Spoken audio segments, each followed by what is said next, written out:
Fire hazard. Linseed oil, boiled linseed oil, rags full of boiled linseed oil specifically made of paper.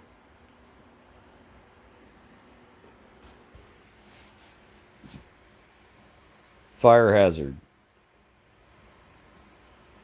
Do not go to sleep when you do this. Okay, reason I'm saying that is because it's a fire hazard.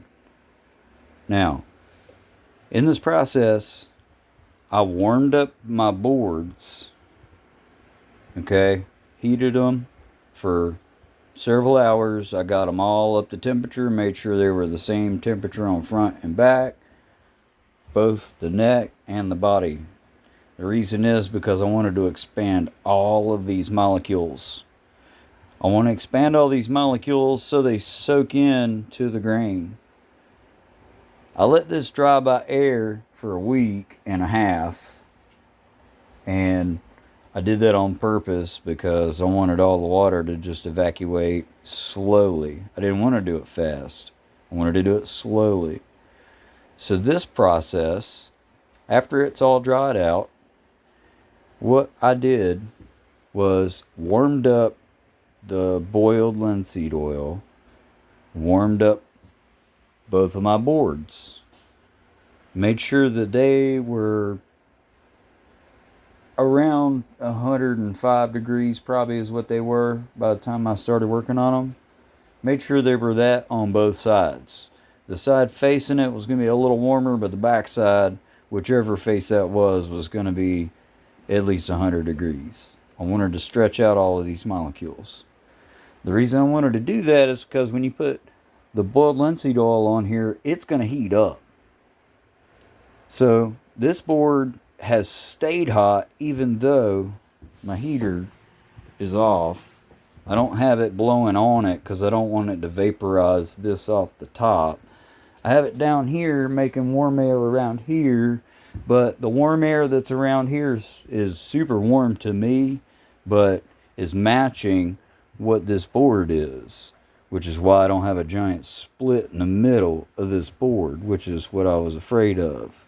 I started noticing these when I was doing the water and stain, but I didn't want to amplify it. I wanted to mend it, which is why I decided to use boiled linseed oil. It polymerizes once it touches oxygen. It gets down in there, it makes the heat, gets down in there, pushes out all the water, displaces it, goes down in the bottom, and then eventually it turns to basically wax.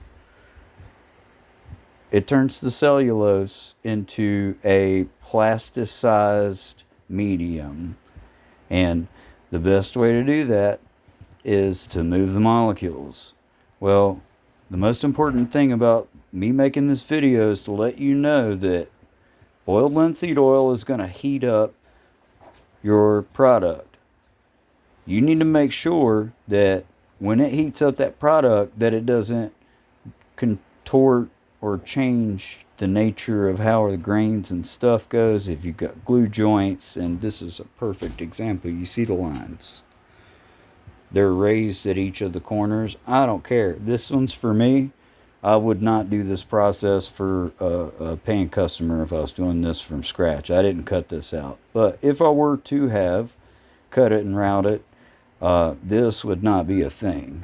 So this will tell you all the things you need to know about using boiled linseed oil when you do guitar build. It's gonna heat up your wood. Make sure your wood's already heated up so that when it starts to go in there and oxidizing, that oxidization, that decarboxylation that happens with the linseed oil oxidizing with cold air with oxygen in it, that is going to make heat.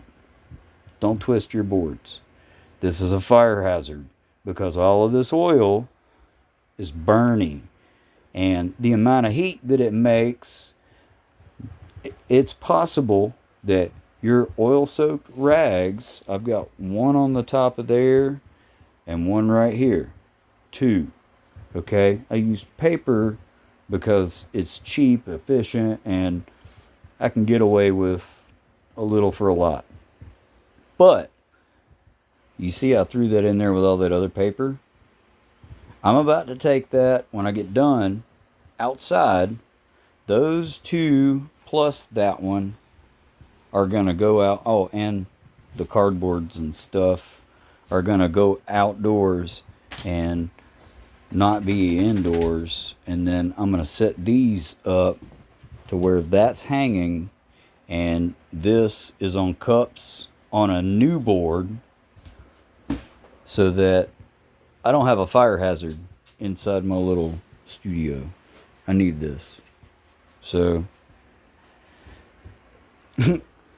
happy day with whatever you're coloring. I figured that'd be a good way to say it, and I hope that I get the opportunity to see all y'all's projects with staining wood.